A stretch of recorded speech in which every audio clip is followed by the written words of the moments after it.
아마존은 뭘 수주했냐면 패키징을 수주했어요. 잘 보면. 이게 무슨 의미냐면 그쪽의 중요도가 네. 굉장히 많이 높아지고 있다라는 의미예요, 지금.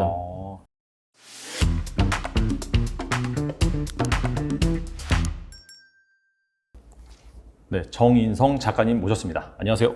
네, 안녕하세요. 정인성입니다. 네, 간단하게 어떤 일을 하셨는지 소개를 해주시면 좋을 것 같습니다. 저는 2013년에 하이닉스에 입사해서 그 반도체 솔루션 쪽을 검증하는 일을 했고요. 그 다음에 잠시 그 스타트업에 가서 서비스 같은 거 셋업하고 머신러닝 같은 거 좀 했습니다. 그리고 지금은 작가로 이제 두 번째 책 쓰고 뭐 이런 데 가끔 출연도 하면서 네네. 좀 이제 즐겁게 살아보고 있습니다.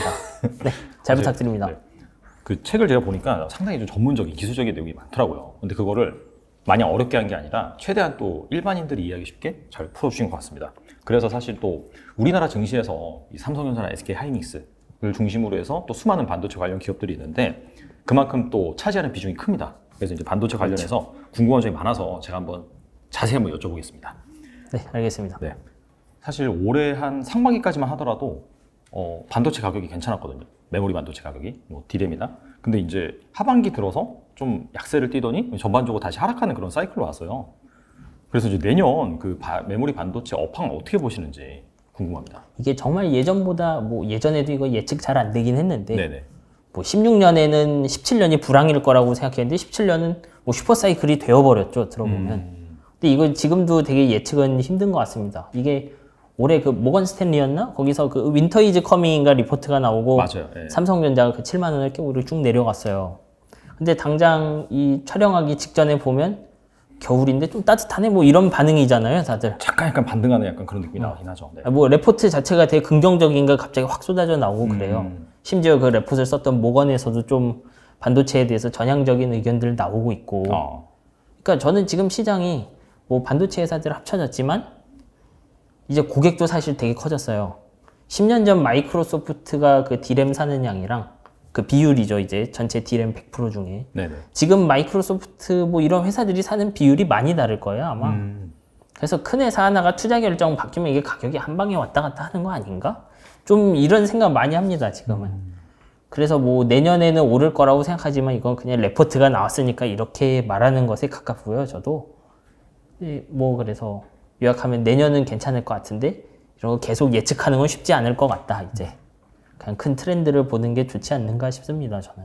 그 하이닉스에 계실 때도 이제 내부적으로 막 그런 업황이라든지 그런 게 이제 어떻게 될 것이다라고 내부적인 계획이라든지 거기에 맞춰서 이제 전망을 하고 사업 계획을 세우거나 이제 그렇게 하긴 할 거잖아요. 근데 이제 그럼에도 불구하고 그게 잘 안 맞는 경우도 좀 있고 하나요? 그러면? 뭐 저는 사실 엔지니어라 갖고 결국 위에 리더들한테서 이렇게 그 내려오는 이야기를 들을 수밖에 없는데 네. 그 정말 힘들다고 여기는 경우들이 많은 것 같아요. 이제 통상적으로 그 원래 회사들이 항상 위기라고 하는 그런 느낌이 아니고 모두가 정말 위기라고 막 믿는 것 같아요, 보면 위에 사람들도. 근데 지나고 보면 갑자기 막 확 좋아지고 그러는데 뭐 어리둥절하겠죠. 뭐 즐겁긴 한데 어리둥절한 그런 것이 아닐까. 뭐 제가 함부로 뭐 판단할 수 있는 영역은 아닌데 이제 저는 뭐 그런 느낌을 많이 받았어요, 다니면서. 그러니까 확실히 내부적으로도 뭐 이렇게 상황이 안 좋다라고 이제 말을 해도 또 시간이 지나면 확 좋아지는 그런 경우가 좀 있었다 그렇게 이해해야 될까요? 정말 그렇다고 믿고 그런 식으로 막 행동을 하는데 좋네 막 이런 거죠. 겨울이 오는데 지구 온난화인가 막 이런 느낌인 거죠, 이제. 확실히 그 예전에는 그 반도체 사이클이 좀 업앤다운 좀 심해서 그런 일이 좀 자주 발생했을 것 같긴 한데. 뭐 사실 요번 슈퍼사이클 뭐 어떻게 보면 뭐 또 슈퍼사이클이 또 온다 이런 얘기 하다가 슉 하고 막 떨어지고. 그렇죠, 갑자기. 그리고 뭐 윈터 이즈 커밍 하는데 또 윈하고 또 막 그냥 올라오고 뭐 이런 느낌이잖아요, 이게. 이게 그 방금 말했던 그 닷컴 열풍 때 뭐 마이너스 80%씩 D램 가격 날아가는 거 보면 이거 변했다고 생각도 안 할 거예요, 아마 그 시절에 비하면. 그때 이제 또 비교를 하면 지금과. 그러니까 분명히 이 갭은 좁아지고 있고 계속. 네네. 그래서 이게 가끔씩 큰 투자자가 한번 큰 투자하면은 가격 그 D램 가격이 뭐 몇 프로씩 반등을 하긴 하는데. 큰 투자라고 하면 어떤 걸 말할 거야? 뭐 큰 서버 회사들이나 그 데이터 센터들이죠, 네네. 이제. 네. 뭐 그런 쪽들이라고 봐야죠. 사실 스마트폰 같은 그 소모품이죠, 일종의. 네네. 그건 되게 스테이블 할 거고 수요를 크게 옮길 수 있는 지금은 데이터 센터인 것 같고 나중엔 뭐 자율주행차 이런 것들이 아닌가 그래요. 전 그래서 그런 것들 중 하나가 갑자기 기술이 딱 특정 지점을 넘어서 돌파를 하거나 네네. 아니면 그런 회사의 웬 대표 하나가 이제 갑자기 뭐 돌격 앞으로 하는 거죠. 그러면 그럴 때 투자를 하겠다. 예, 그러면 갑자기 가격이 막 치솟는 그런 것이 아닌가 이렇게 생각을 하고 있어요. 이제. 알겠습니다. 이게 확실히 이게 내부에서도 업황이라는 게 사이클을 정확하게 예측하기가 그만큼 힘들다. 예, 잘 모르는 거죠. 서로만 눈치 싸움 하고 있을 거예요. 그런 상황이기 때문에 어떻게 본다면 이 반도체 사이클이 계속해서 이제 성장을 한다라고 생각을 하면은 가장 안 좋을 때 투자하는 게 맞는 것 같아요. 또 그렇게 생각을 해보면. 뭐 그걸 모르니까 고생하긴 하는데 네네. 뭐 그래도 뭐 삼성전자의 장점은 매력적인 가격이니까 뭐 계속 매력적이어서 문제인데 뭐 지난 몇 개월간 계속 매력이 늘어나는 그런 그렇죠. 우울한 상황이 계속 됐지만 그래도 뭐 회사 자체는 비즈니스 계속하고 수익성은 좋아지니까 뭐 그냥 있는 겁니다. 그래서 알겠습니다. 네. 그리고 최근에 또 이게 좀 주식시장의 화두입니다. 삼성전자 이재용 부회장이 드디어 이제 미국에 가서 그 기사 발표가 나왔어요. 네. 이제 파운드리 공장 부지를 확보를 한다. 이렇게 발표도 나오고 그 다음에 또 이제 예상 고객들 계속해서 굴지의 고객들을 만나고 다니고 하는데 자, 이런 식으로 그 삼성전자가 미국에 지금 가 있는 상황에서 삼성전자 이재용 부회장이 미국에 가 있는 상황에서 과연 이 파운드리 관련해서 좀 중요한 계약을 따낼 수 있을지 또 그 부분이 궁금합니다. 사실 이거 뭐 되게 현장이랑 뭐 삼성전자 제가 봤을 때 이재용 부회장도 정확히 답을 모를 건데 뭐 당연히 그쵸, 모르죠. 그거 뭐.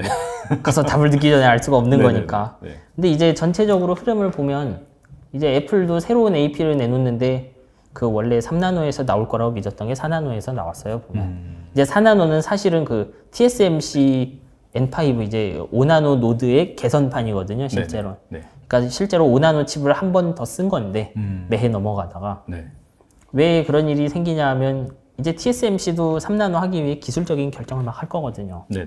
근데 이 결정이 항상 옳다는 보장은 또 없어요, 생각해보면. 막상 했는데 막 생산술이 너무 안 나온다. 아니, 그럴 수 있죠. 네. 왜냐하면 다들 어떻게 보면 그 사업한다는 게 그 리스크를 지고 한번 불확실한 걸 던져봐야 되는 거잖아요. 그렇죠. 네.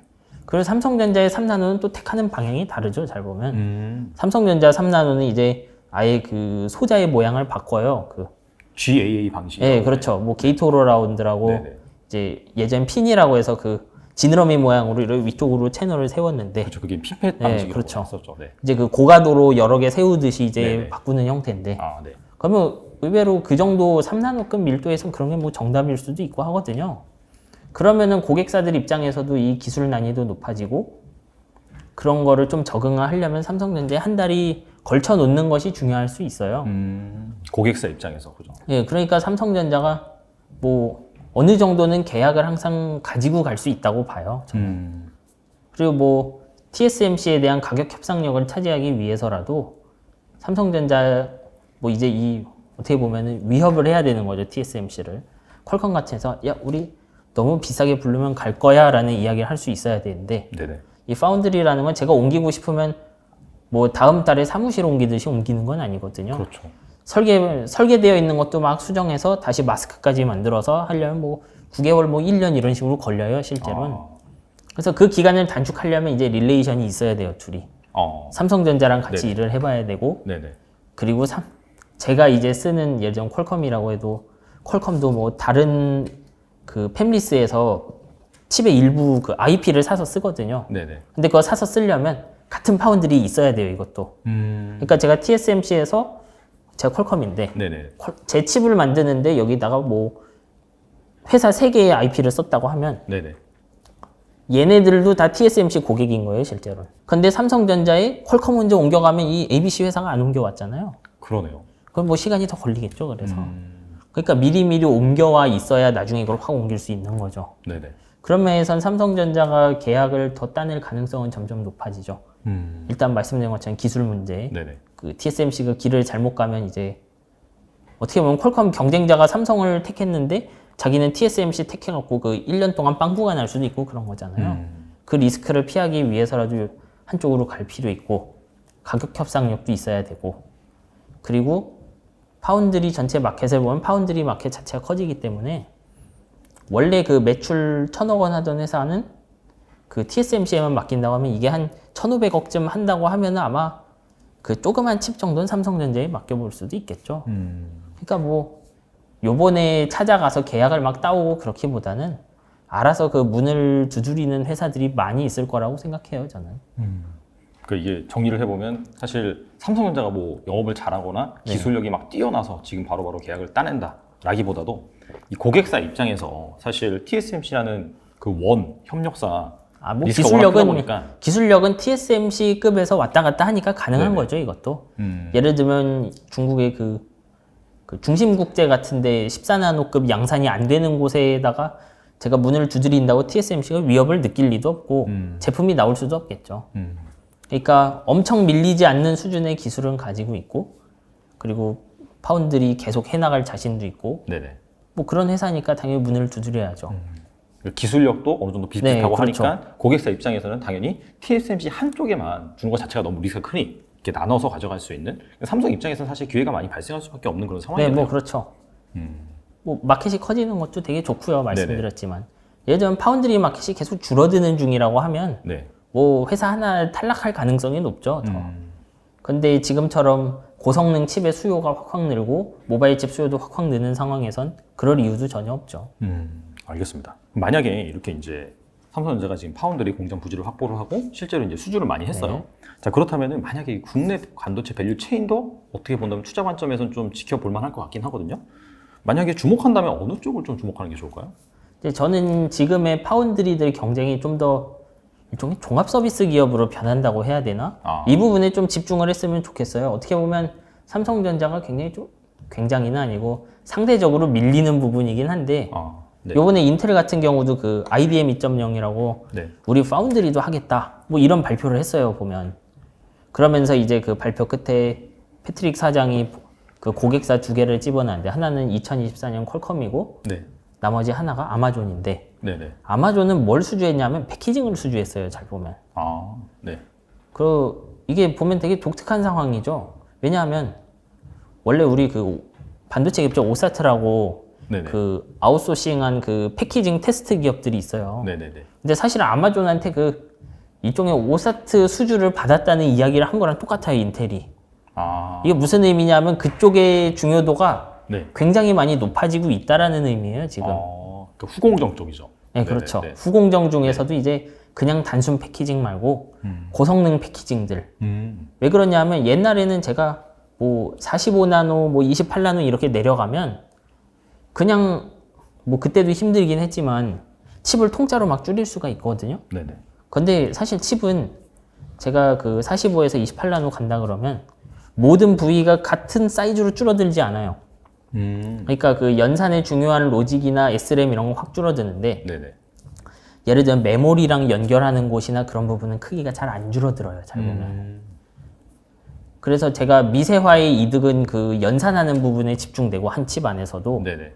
그 밖이랑 연결하거나 그런 부분은 미세화의 이익이 잘 늘지 않거든요. 네네. 근데 미세 공정의 투자가 점점 커지잖아요. 그렇죠. 그러니까 무슨 생각을 하는 거냐 하면 이제는 이제 그러면 우리 옛날엔 미세화로 1년에 50%씩 아꼈는데 이제 30%밖에 못 아끼니까 이 미세 공정은 연산하는 부분에만 집중하고 그 연산하지 않는 부분은 띄어서 옛날 공정으로 만들고 대신에 패키징에서 해결하자.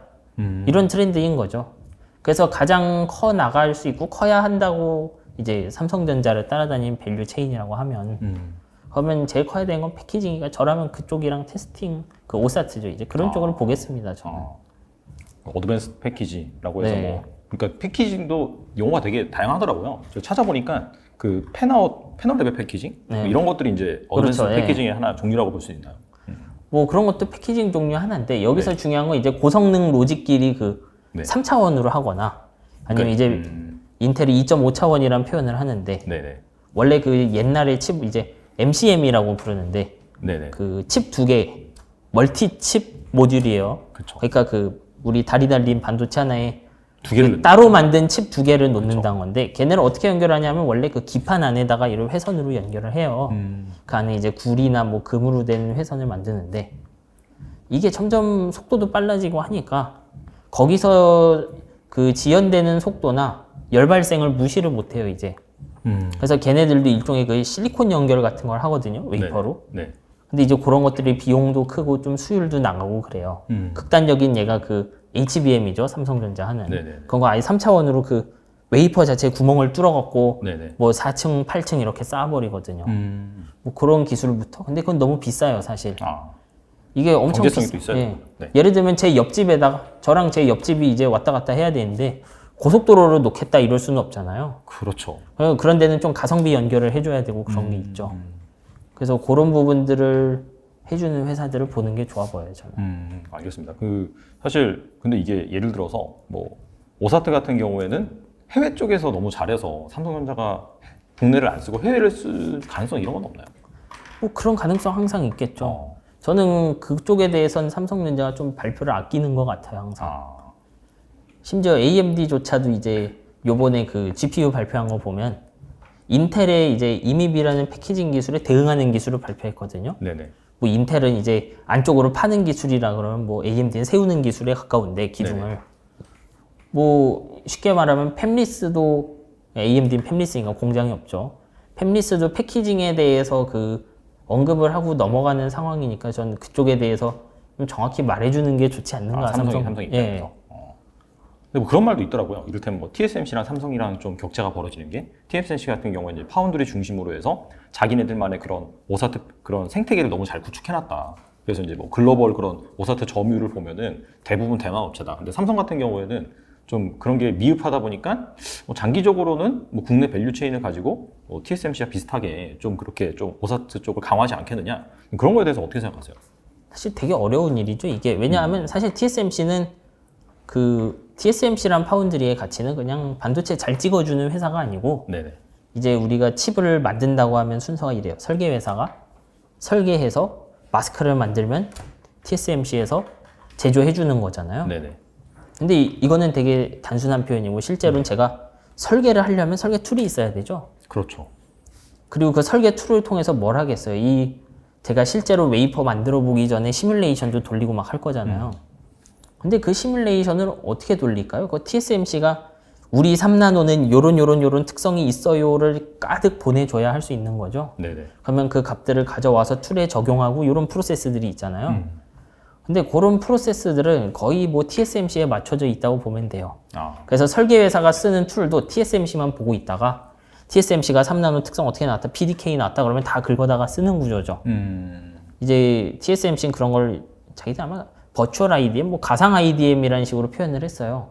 쉽게 말하면 TSMC 들어오면 퀄컴, 브로드컴, 뭐 엔비디아 다 할 거 없고 비슷한 툴 안에서 비슷한 언어로 대화하니까 우리 IDM이랑 똑같아 이런 것이거든요. IDM이 종합 반도체 회사고요. 네. 네네. 네. 그러니까 나는 설계 회사지만 내가 TSMC 안에 있으면 다른 그 설계 회사가 만든 것도 얼마든지 사면 바로 붙일 수 있는 거예요. 제가 삼성용으로 설계된 건 TSMC 갖고 오면 붙일 수가 없어요, 근데. 아, 왜냐하면 동일한 3나노가 아니거든요. 네네. 그 삼성 칩에서 만들면 모양이 니은자라 그러면 이제 뭐 TSMC에서 하면 극단적으로 디귿자 모양일 수도 있어요, 그 부품이. 네네. 원래 그런 것이고요, 이게. 네네. 그래서 그런 영역을 얘네가 오사트 쪽으로도 확대하는 게 되게 쉽겠죠, 이러면. 왜냐하면 그렇게 붙어 있던 그 어떻게 보면 전체 밸류 체인의 대부분을 차지하고 있다 한 단계 더 가는 것 뿐인 거죠. 네네. 예전엔 미세 공정을 줄이는 게 상대적으로 돈이 덜 들었으니까 이런 어드밴스드 패키징이 필요가 없었던 것이고 이제 TSMC 자신도 5나노에서 3나노 넘어가고 하는 거 힘드니까 이제 패키징 솔루션을 땜빵하면서 야 이거 써봐라고 이야기를 하는 거죠. 근데 우리의 것을 쓰는 건 되게 쉽다. 왜냐하면 우리 이미 툴이랑 다 붙어 있잖아. 그 끝에 하나만 더 붙이면 돼 이런 느낌인 거예요, TSMC는.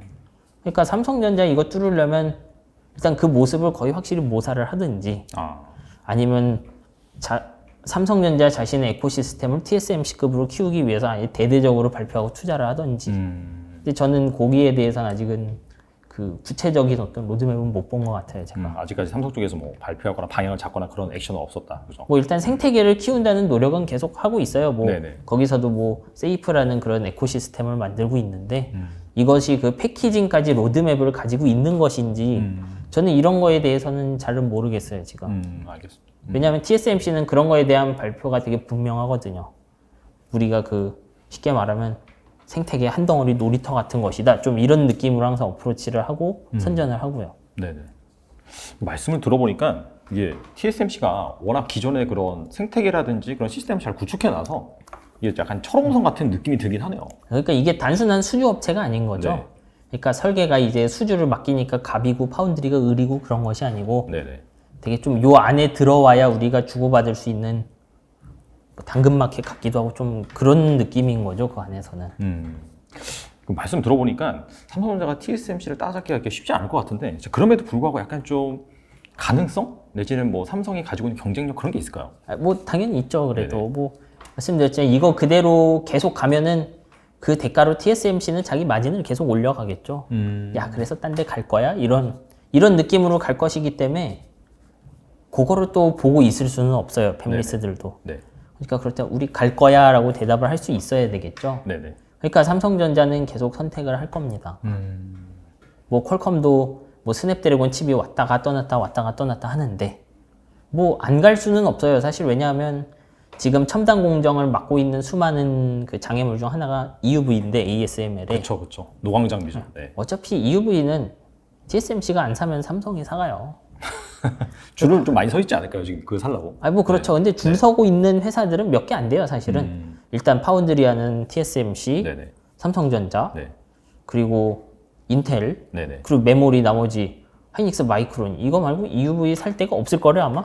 중국 쪽에서는 못 사겠죠 아마 그 미국 뭐 제조 막아버렸으니까. 네, 네. 뭐 전 다행이라고 생각하는 게 어차피 EUV 가져가도 생산량이 안 나오기 때문에 그 칩 가격만 오르지 않을까 거기서 사가도 뭐 그렇습니다. 알겠습니다.